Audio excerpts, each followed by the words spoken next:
Yep. Thank you, everybody. Today is October 7th, and this is Real Talk with Ryan. We are so excited today to have Amber Tarrac from Escondido. She's the Deputy Director of Economic Development for the City of Escondido. That is a giant mouthful. And I'm going to let Amber talk about what that actually means and her role in helping business. But, as we think about our businesses and the impact we have in the community, Amber, you get to sit in this really unique spot in that you get to both promote economic development and the growing opportunity in our community, but also enhance what our community means by bringing these businesses together. And very few people get to sit in that seat, right? They fall in one category or the other, and you're the one that's the liaison between the two almost. And so I'm thrilled to have you. I know our guests today are going to get so much from you and your background. And then everyone listening later on, as we hear this recording played back, I know they're going to benefit so much from your story and some of the things that matter to you. So with that, thank you. The chat box is open, so I'm going to open it now. So anyone has questions, feel free to chat them in. I'll work them in. And at the end, we'll have time for live questions where anybody can talk with Amber and ask questions directly. So Amber, with that, thank you for being here. And let's just start with, to anyone that doesn't understand the internal functions of county, city, government, what does an economic development director, what does that actually mean? What do you do? Thanks so much, Ryan, for having me today. It's a pleasure. And like I said, I'm just love sharing the story and just telling, again, the story of economic development. So what does that mean? I'm kind of the jack of all trades and the convener for the city. So let's say somebody wants to locate their business in our city. They might give me a ring first to say, hey, I'm really interested in a property. Here is my criteria. Can you help me find it? So that's one of the critical roles I play for the city, is that I can absolutely help look for properties that with the appropriate zoning that might meet their needs. Let's say you're an existing business here in the city of Escondido and you're looking to expand. You're doing so well, you've outgrown your facility or your building. So you would also contact me in that case, so I can help you find a larger facility that would meet your needs for your expanding business. I'm also, like I said, I handle a lot of different projects. So let's say you might be a business located on Grand Avenue. I handled all of the K-rail and the barriers that are there that you see today for the outdoor dining and parklet opportunities. I also helped to draft for this on behalf of the city that the city council adopted the business recovery strategy that again extended a lot of different opportunities in the middle of COVID for our businesses to operate outside and really gave a lot of flexibility to folks to be able to continue to thrive despite the pandemic. Well, I know the community, and I know several people who are businesses in the community who benefited from some of those programs, and they in many ways may not have survived without some of the assistance outside of the federal stuff. We hear in the news all the federal stuff that's there, and for really small businesses especially, it can be very difficult to even procure those. The city's able to step in and and play that middle ground to help advance some of those businesses. So thank you for spearheading some of that effort. I would imagine in your role, you are dealing with inflowing information of people calling you and saying, hey, I want to relocate, or hey, what's the environment look like? But how much of your role has to be outreach, where it's reaching out to people and saying, come here, this is a good place to do business. This is why it's important. Do you have to deal with both sides of reacting to people questioning, but also finding businesses and telling them here's the story about what Escondido means and why you should be here? Absolutely. So it's a little bit of both.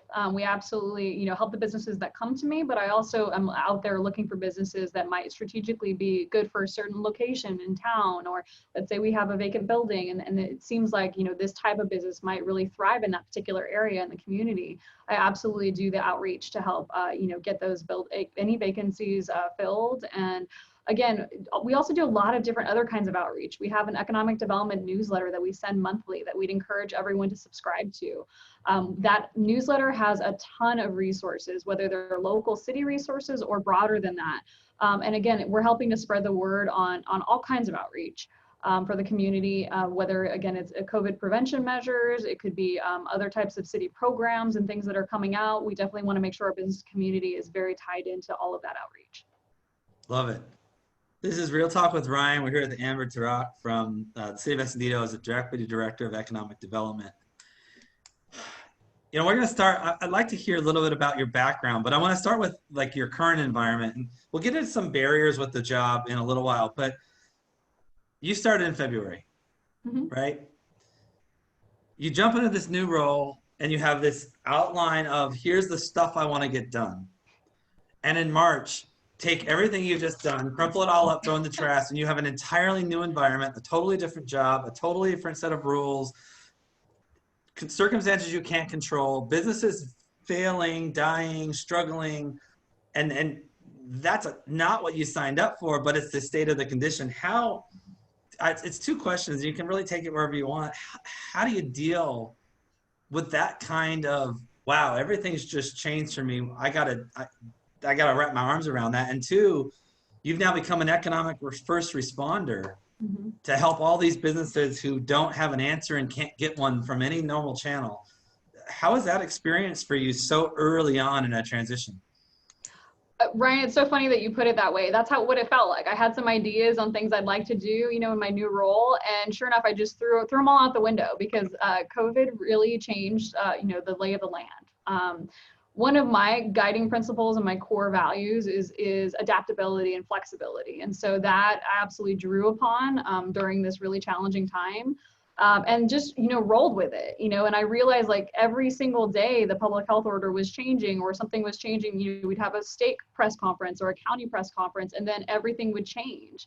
So it's just a matter of, okay, number one, staying tuned in to what's going on, and then being able to disseminate that information to our businesses as quickly as possible. I think that was like a core component of being able to really, get through this time, but also make sure our businesses felt as supported as they possibly could be. And while yes, I'm super new in this role with the city, I have a lot of economic development experience that I brought to the table. And again, that intestinal fortitude to really, get through this. And then also figure out how can we help our businesses thrive? What are those business recovery strategies that we could consider implementing as a city? What are we comfortable with as a city? And then also, how can we make sure all these businesses feel supported? And how can we help them weather this storm? So one of the things I'm super proud of is as a city, we had a $1 million grant program with the CARES funding that was received, and that went out to a lot of local businesses here. And so we're super excited and happy that we were able to do that because again, that little bit, can help these businesses.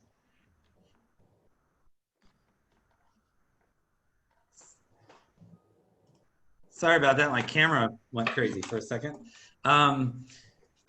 We're so happy you did that. I know several businesses that got that relief fund from the city, and they were completely shut out of these other programs. And I know you spent time in the county with programming and policy and being able to craft that so it best supports businesses in town, in this city, but also in the community. Let's go all the way back to the beginning of time for a minute. And your path wasn't, I'll take a city staffer job, and then I'll take another job, and then I'll move to this county. And then it was almost backwards, where you started in the private sector. You did a bunch of work around economics, but in a bunch of different categories that cause you to be more balanced and well-rounded. So then coming back in, going both from the state and then going and then being in the county and also being in a city level, you've kind of seen all layers. Talk to us a little bit about that private sector experience and how meaningful that was to prepare you for helping businesses today in public service. Absolutely. So I actually got my start in nonprofit debt consolidation, where I helped folks who were in really awful consumer credit debt really get back on their feet financially. And so that was super meaningful to me. I was able to serve our customers in English and Spanish and helping them get back on their feet financially, because if you need to have a solid financial base in order to be able to thrive from there.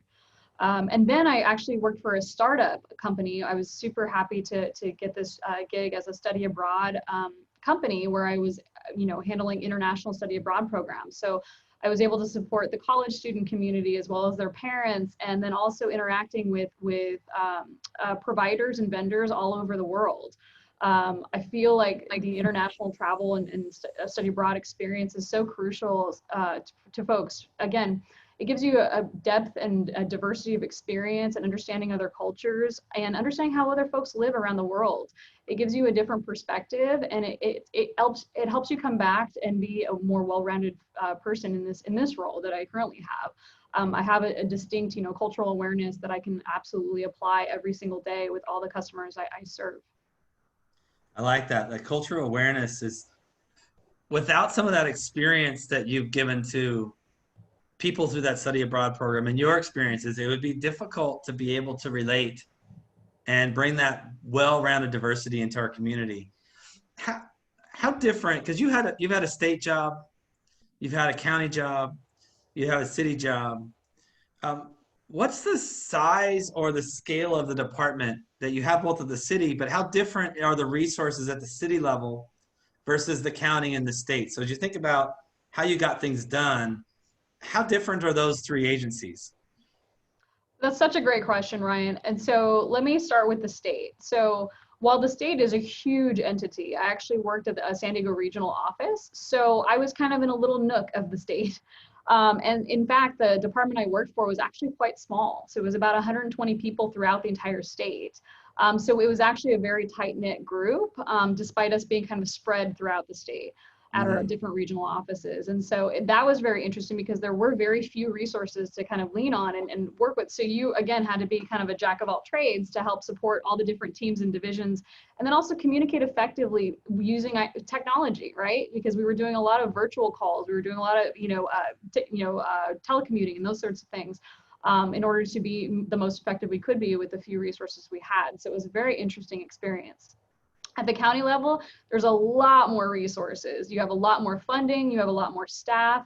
And so you find like the diversity and breadth of programs and services offered are huge at that level. And here at the city level, we're a lean, mean city. And so we do have fewer people, but we actually are able to accomplish a lot with the fewer people that we do have. We have a lot of really talented team members and skilled team members to really make things happen. And so from my perspective, I feel like I'm really the closest to the people that I've ever been in my government career.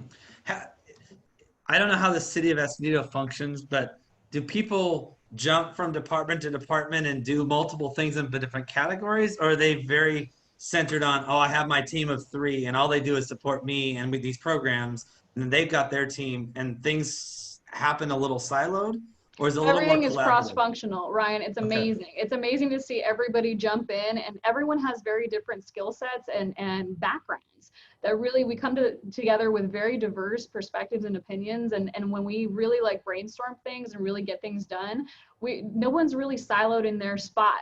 Everyone really does come to the table, equally and roll up our sleeves to get things done. Let's talk about, this is Real Talk with Ryan. If anyone has questions, feel free to chat them to me and I'll work them in. Amber, you talk about that, I think the words you used, I wrote it down here. The words that you've told me before is that you have an understanding of other cultures, right? That you have this passion for the community.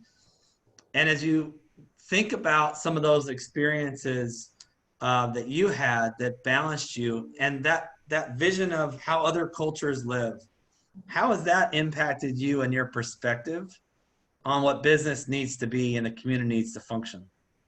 Absolutely. So I would say one of the most impactful experiences I've had in my life is living abroad in Barcelona, Spain.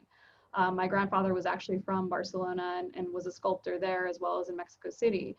And so having lived and really reconnected with my roots there for several months, I think was, like I said, one of the most impactful experiences of my life. And really understanding how another culture lives, it's completely different, and just, from meals to music to art to everything. It was a completely different experience, and one that I'm really, really grateful for. That experience has absolutely grounded me in understanding, again, how other folks live, and just being empathetic that, everyone comes with a different background and different experiences to the table.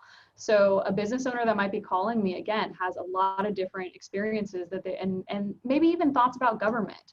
I always like to say, folks have a certain thought of like, okay, government is this certain kind of way, or, oh, I got to call the city or the government, and it just, I'm working very hard to change that connotation and that reputation about government. And what I want you to know is that there are real people here working that government, and we're here to help you. And that is our top goal, to provide those services and to really support you and give you the guidance you need. Maybe I'm not the right person to call, but I will get you to the right person to talk to, depending on what your issue or concern may be. Well, we were talking earlier, and you see what's very public, right? So you can watch the council and you can watch their sessions, and every citizen has the right and the perspective to talk about, these are challenges I'm facing. What are you going to do about it? Right? I need to be heard, and they have a right to be heard, and there's no problems with that. But so much of the connotation about this is, hey, I call you when I'm upset about something, fix it for me, right? Or how do I engage with the city? So everyone wants something from you, and I would imagine that that can be very taxing. It can be rewarding too, but it's not all positive.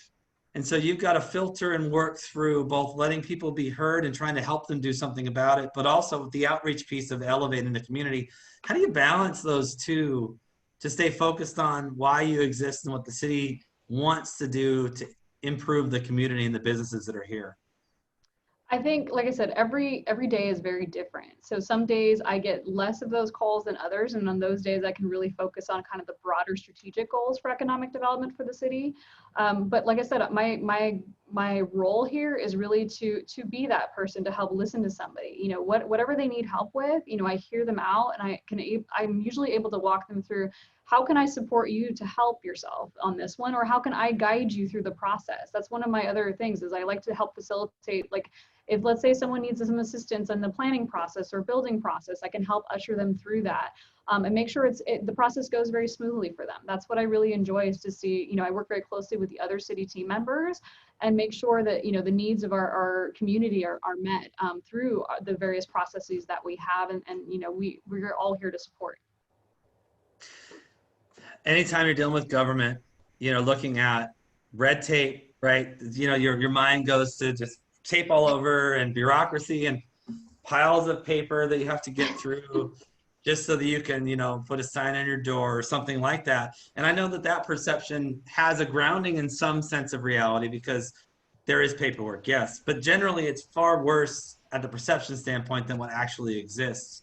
How is somebody who wanted to do business with the city, what would you advise them to do as a first step, or to help them take that angst or anxiety about, oh, I can't deal with this, it's going to be way too much red tape for me to even process?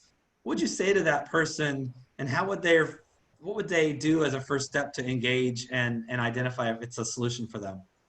I would absolutely recommend that they either call me or email me. I'm happy to take any calls or emails to help, again, hear them out on what it is they'd like to do, and then walk them through, you know, the steps as far as how they can get to their goal. Like I said, I always invite phone calls or emails, and I'm always happy to help, you know, and guide them through the process. So often you think about who the advocates for businesses are, right? And a lot of them are like me. I tend to be very self-isolated on, here's what I'm doing, here's what we're doing. We're gonna pursue and go as far with what we have, and don't necessarily think to call the city or think to call an agency. And others think, oh, I'm going to call my chamber. Others think, I'm going to call the city directly. Why would somebody call you as opposed to calling the Chamber of Commerce? And what role does the chamber play that's different than the role that you play? And maybe they intertwine. They definitely intertwine. We work very closely with the Chamber of Commerce as well as the Downtown Business Association, or DBA. So we work, again, in partnership with them. They each have their membership bases. And so, for example, if the city, you know, we come up with, let's say, an initiative or outreach, we really want to get out to our businesses, the chamber and the DBA are kind of our key players as far as helping to get that word out to our local businesses. So we do work very closely with them. There are also different, like, joint initiatives we will do, such as Escondido Eats, which was a great partnership. And so things like that, we absolutely do partner together with those organizations. The way it's a little bit different, right, is that the city, for example, one of my special projects was the Grand Avenue barriers. And so, for example, I'm working very closely with other city functions and departments to help make things happen as far as that's concerned. And so I have that kind of direct tie to each of those various departments that all play a role in those sorts of things. And so it's just kind of a different perspective on economic development, but we're absolutely partners in this together. Is there a policy or a platform that the city has in your department, or just generally? Because I can imagine with changes in administration, the council has, okay, we want to set out this set of objectives, and the city manager and the team will say, we want to set out this group of objections and ideas. And then your office says, we want to accomplish these initiatives. How often do those things change, where there's constantly pivots going on around what we're trying to achieve? Or is it just more, right? Develop more, have more businesses, support more people, elevate all. Where is the pivot or the changes that happen within those kinds of ideas? Great question. So we actually have, as a city, something called the Comprehensive Economic Development Strategy, which is a 5-year plan for economic development. So those core guiding principles remain pretty stable for that 5-year period until it's time to do a new economic development strategy. In which case, that's our time to really look into that and to see, like, have any of our goals and objectives changed? Maybe they have, and then that's the time to shift those. Of course, we take guidance and feedback from the city council as well as the city management team, as we go along that process. But we do have those core guiding principles as part of that plan. So, as a business, we do consulting for small businesses, and we help founder-led businesses run their businesses and give them back office and administrative and accounting support. And we're constantly talking about changes to the plan, updating the plan, modifying and acting against it. And if you can't measure it, it probably doesn't get done. In that plan, how do you measure whether you're on track or not? Are there specific metrics you're following? Is it public information that someone can say, this is the plan, I see they're getting closer? Or is this a behind the curtain in the Wizard of Oz kind of thing? The plan is actually posted on our business website, on the city's website. So it's absolutely public knowledge. And again, they have our core guiding principles, the various industries the city is looking to attract, and all of those things are absolutely up on the website. How often do you track or meet against progress against plan? Is it weekly, monthly, annually? I know you said you modified at the end, but COVID happens and nobody had the plan. So right now, during the COVID, it's more like, okay, day-to-day triage, to be honest with you. It's like, yes, we have the longer term strategy for the city. However, it's more like day-to-day, okay, what is changing with the public health orders? Okay, what do we need to get ahead? What do we think might change with the public health orders? And what things can we do as a city to make sure we really smooth the road from a red tape standpoint to ensure businesses have what they need and the regulations being relaxed to the point they need them to be in order to operate during these times. Got it. Perfect. No, I appreciate that. It's so rare that someone in the private sector at least gets a little bit of a look behind the curtain of, there's actually, you talked about earlier, there's actually people here, right? We're working and we're helping and we're advocates for you in the business and in the community. And we're all working towards enhancing and creating that cultural awareness and supporting each other and lifting all, right? We've had a theme in a lot of these real talk meetings with our guests, which is really about this inclusive idea of elevating everyone. Not bringing everyone down to the same level, but elevating everyone to a new level of success and generational wealth development. And so I appreciate you shedding light onto real people are there advocating on the behalf of the citizens that are living, working, and existing within these city limits. I'm a resident here, I have a business here, so I appreciate what you do. Thank you for that. If anyone has any questions, feel free to chat them in. A couple questions for you, more around, the why. And one of the key pieces that we learned from everybody is everyone's got this why.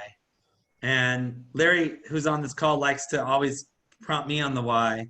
And then I'll say something, he's like, I'm not really sure that's exactly the why. And then I'll frame it again. And so much changes. And there's so much obstacle that you have to go through. Why do this? Because it seems to me you could do whatever you really wanted to. Why this? Why this? So my why really centers around the community and the business community. And so like my career has centered around supporting economic development, working very closely with businesses, chambers, and the workforce to ensure the workforce is trained and ready to take on the jobs that the businesses are creating, right? It's all a beautiful cycle. And so in order to make all of that work, I mean, that is my why. Every single day I get to work on that. I love hearing from businesses firsthand, and whether they are struggling or whether they're thriving, I get to take those calls every day. And so, like I said, for me, like I love to walk away from, my day at the office and know that I've helped and that I have been able to support those business owners through this extremely difficult time. As we mentioned earlier, I'm super new with the city. And it's been an amazing ride, considering like I threw out all those plans I had, and kind of ideas I had about this new job. But you know what? It's given me that much more time to focus on building those relationships with the business owners, which are, again, a key part and role that I play in this job. I think that's so important. The business owners know that they can call me and they can count on me to help them with whatever it is they're going to bring to me. And so I take that responsibility very seriously, but I also know, again, everyone is just doing their best. And what their best looks like may be different every day. And so, like I said, I meet people where they are, and I want to figure out how I can help them every single day.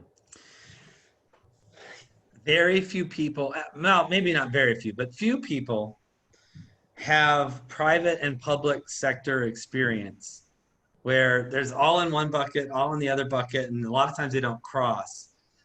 And for those of us that know one but not the other, how is the public sector versus the private sector different in your experiences? Great question. So I've worked in nonprofits, in the private sector, and also in the public sector. And so I have that kind of breadth of experience. So what's interesting, some of the similarities that I see is that folks have to be a jack of all trades. If you're in a small business, for example, or in a startup, for example, you really do wear many different hats until you can really get that business to grow enough to sustain other employees and other positions within the business. And so you do see a lot of similarities and overlap there. I think too, depending on what the business is, they might be providing a service, which may be a similar service to what government provides. So again, there's a lot of crossover there. It's really interesting to see like each of the businesses that, and how they are different and how they're similar to local government, for sure. When you work on policy and you draw all that breadth of experience, because you're running it through the filter of, I ran this business, I worked in this nonprofit, I've worked in the county, and you've got all these experiences you draw on. As you're involved in crafting public policy to support them, what role does that experience play, and what kind of outreach or resourcing or collective experience do you draw on to craft and help create those policies that benefit everyone? Absolutely. So some of the core foundation of creating good public policy is really bringing diverse stakeholders to the table, and oftentimes stakeholders that do not agree. I think I've always found that I've been able to facilitate those types of meetings and to really like get to, well, what do we have in common, or what are our common goals? Because I think, like I said, you may have a diverse perspectives and experiences at the table that may not agree, but then how can we find some ways to align, those perspectives in order to reach, like I said, a public policy, maybe compromise. I think that has been a fundamental, thing that I have observed some of the best bosses I've ever had in my career do. And so I've been able to learn from those folks to figure out how to facilitate those types of really sometimes heated meetings. And again, like I embrace that opportunity, and I learn from each and every time. When you think about your past and you've gone through different things and your experience overseas and helping students find a path overseas, it's life-changing. Mm-hmm. And as you look at going through obstacles you face and some of these competing interests, because that can be taxing, right? It can really wear you out when you've got to constantly broker two competing parties, thinking about things from two different angles. Both are right and both are wrong. So there's not really a right answer. What in your background or what in your character do you draw on to persevere? because it's easy to say, you know, forget this. I'm not going to listen to anybody. But you got to be able to overcome that. And where does that strength come from for you? So resilience is one of my core, guiding principles, just for me personally. And so I learned that at a very young age. I actually was a working student for a horse trainer for about 14 years. And so I worked very, very hard. My parents couldn't afford horses. And so I worked at the barn every single day and really learned the discipline and resilience it takes to be able to compete horses in 3-day eventing. And so I drew upon that strength at a very young age and have developed it, from there. In that perseverance, there's you talked about the third sector, which is the nonprofit sector, and nonprofits play a critical role to advancing mission, community, public good, private good, whatever it is, and that could extend all the way to even churches, all the way to land conservatories, to you name it, right? And oftentimes we don't think about nonprofits as the businesses we're trying to develop, but they play a critical role. How does your office interact and interface with nonprofits in the community, and your vision for what role they play in enhancing the overall well-being of where we live? Absolutely. So nonprofits are a key part of the ecosystem here, as far as economic development. So we do have our, private sector businesses, which are typically for-profit businesses, and then we have our nonprofits that are, again, supporting very critical services that we have here. Those may be arts nonprofits, they may be other social service type nonprofits, and so, like I said, they all play a key part of the ecosystem here, as far as providing various much-needed services and a core piece of our community. Do they engage with you, or is that an outreach piece that you've got to, because I can see them sitting in their own little category and not really thinking that they play a critical role to economic impact and development? They absolutely do. And especially, in various, let's say, policy initiatives, let's say we're working on housing type things, we absolutely work very closely with nonprofits, depending on the sector and depending on the initiative, policy goal we're trying to meet. We absolutely work very closely with them. And so they should know, they should call me as well. If they have any questions or if they want to get linked up with different services or initiatives we're taking on, they absolutely are welcome to call me. How hard for you has transitioning from very different roles and very different organizations been? And all of us face these adversities, right? And there's always this grass is greener, right? So you're sitting there staring down, okay, I'm in this role and I'm frustrated about these 5 things. So if I go over there, those 5 things are going to be fixed. And there's just 5 new things that you'll be frustrated about, right? And so you've had the opportunity to pivot into a bunch of different categories, find success in those categories and pivot again. What things have you learned as you've gone through those transitions about what you expected happened and what you didn't expect happened, and how that's framed your lens as you look at the world and help businesses today? I mean, I could not have predicted my career path ever. I didn't wake up one day and say, hey, I'm going to, go from this to this to this, and so it's been such a blessing to learn from each of these experiences. Each of the organizations were very different. Each of the teams I worked with were very different. And so I think some of the core lessons learned for me were, building relationships with people. I think that's a foundation of getting any work done. And again, whether those people are working with a nonprofit or whether they're working in the private sector, whether they're working in government, you need to build strong relationships with those people and also build credibility. When someone calls me, they know they can count on me following through, right? And so, they may have experiences with other folks where they, don't follow through. And so, like I said, I want to make sure if someone leaves, their experience with me, knowing like, hey, you've got, someone here who's got your back and is able to help you efficiently. And so I think, like I said, one of the core principles is building relationships. I think also understanding where someone's coming from. In order to build a relationship, you got to understand, what is their background? What is their experience? And then that helps you build, okay, what kind of resources do I have now? Again, getting to know my business owners personally is really helping me understand, you know what, they have really good strengths in these areas. I think they could, maybe lead a workshop here, or, again, it's helping me build that community of business owners here locally that are really, again, have key strengths that they could share with others, and that they're super happy to have that platform to be able to share with others. So I think those are some of the key messages and lessons learned. As you're thinking about the city of Escondido's business plan, and you're thinking about the overlay of the current pandemic conditions and the strains on businesses, and you think about Escondido as an economic opportunity, I mean, there's things about the city that many people don't know, that we have an opportunity zone within the city limits that I didn't know, I wasn't even aware of until a month ago.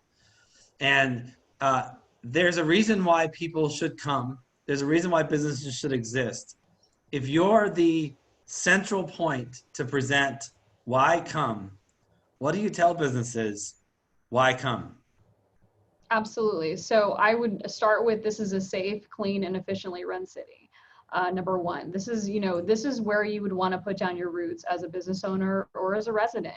This is a really awesome place to be. It's a country, community feel that is second to none. I really feel like the community too, comes together and really wants to make an impact. And so those are the things, kind of the top sellers for me. I also pitch, hey, we have some world-class open space and outdoor recreational opportunities that, again, second to none. You don't get that by the coast. You have these beautiful mountains here. You have beautiful trails. We have world-class cycling and running events here. So there's always something fun to do here. We have wonderful arts and culture and entertainment here that again is second to none. So there's a lot to do. It's great. It's family-friendly community. It's just great, and we're welcoming of everyone. All different cultures, ages, etc. Everyone's invited to come and enjoy Escondido. Well said. I have enjoyed being here in the city. There tends to be at times a perception problem where, like the distance, someone in San Diego says, "Oh, it's so far away," until they drive here and like, well, that wasn't far at all, right? So strange things like that just people don't experience it, so they don't know. And we've enjoyed as a family being here, and I've enjoyed having the business here. As you talk to so many business owners, what are some of the consistent themes you're hearing from them? And the advice you give to other business owners struggling with these same questions? Where are their concerns? Where can the city help? Or what should they be thinking about to survive in this kind of environment? So any insight from your perspective, given your experience and the position you carry, what kinds of things are you telling the people in your in the city who come to you? Great question. So, I mean, it really just depends on what they're coming to me with. There has been a common theme of, hey, we're just trying to keep our head above water. What can we do to be more creative and to be able to pivot our business model? And so I do give a lot of advice on that. Let's say they come to me and say, hey, this is our current business model. I'm barely able to make it, and survive with the pandemic and the COVID-19 restrictions that we currently have. I can help walk them through some alternative business model, ideas to consider, or we can kind of brainstorm together to say, hey, what about this? What about that? Like, might this work for your business model? And so sometimes we do come to, together with a good solution that they can then go and execute. I think too, just having someone to hear them, to know that, you're not alone. All of these business owners are in a very similar spot, and, the city is here to help you. The city is also in a very similar spot where we're running a huge budget deficit. And again, COVID-19 did not help that. We've had some significant revenues drop because of COVID-19. And so we are really, truly all in this together. Amber, thank you so much for the time today. Thank you for sharing some insight into how the people of this community and those that aren't in the community that want to be can reach out and get support, get help, and really support each other. I have two more questions for you, and then we're going to go into live questions. We'll stop the recording so anyone can ask anything live they want. First question is there a forum or a meeting place or an organized way, other than just a phone call or an email, that you promote economic activity, discussion, solicit information. What kind of platforms exist for people to plug into? Absolutely. So I would, number one, recommend for all business owners to check out our city website. I have a business section that's for economic development and businesses. It's got some great resources, local, state, and federal, financial incentive resources, and other key like business recovery strategy is posted there, as well as updates to that. We also have an economic development newsletter that goes out monthly that I highly recommend that everyone subscribe to. We put a lot of different resources and provide other opportunities and forums there. We recently had, for example, a Zoom meeting that we hosted with local business owners in partnership with the Chamber and the DBA that covered the California tax credit. That was a state income tax credit for businesses. And so we definitely have programs like that that are great ways to engage with the city and with other experts in these particular programs. We offer those sorts of opportunities. So I highly recommend that folks subscribe to that newsletter so that they can stay in tune with what's going on. Great. Thank you for that. Last question is really more directed at you.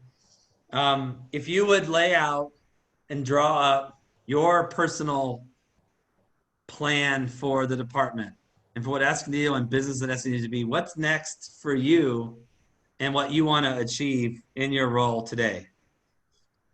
Absolutely. So right now I'm still working on, getting through COVID with all of our businesses. And so we anticipate that the public health orders are going to continue to be amended over, the course of time, right? While we still have this public health emergency. But as far as longer term goals, I just want to help businesses, thrive here. My goal is to have businesses call me and say, hey, I'm outgrowing my space. How can you find me a bigger spot to move to? And that is exactly what I want to keep hearing from our businesses here locally. That's telling me, you know what, you guys are doing something right because you continue to grow and expand and really thrive in our community. I also, again, invite any feedback folks may have, contact me directly. I'm that person that you're going to want to work with to figure out, okay, if it's something that we could do to improve. I'm always open to hearing those sorts of ideas and feedback. I love it because, again, that shows me the community is engaged and is really interested in saying, okay, we have these ideas, let's explore them, let's see if they're feasible, and then we can figure out how to make it happen. Amber, thank you so much. We appreciate what you do for the community. We appreciate what you do for businesses, the outreach that you send out to those that want to come here. Our community is better for having you in it. And thank you for helping us all navigate some of these crazy times here. So we appreciate it. I'm going to open up for live questions. But for that, thank you, Amber, so much. We really appreciate it. And thank you for being our guest today. Thank you for having me.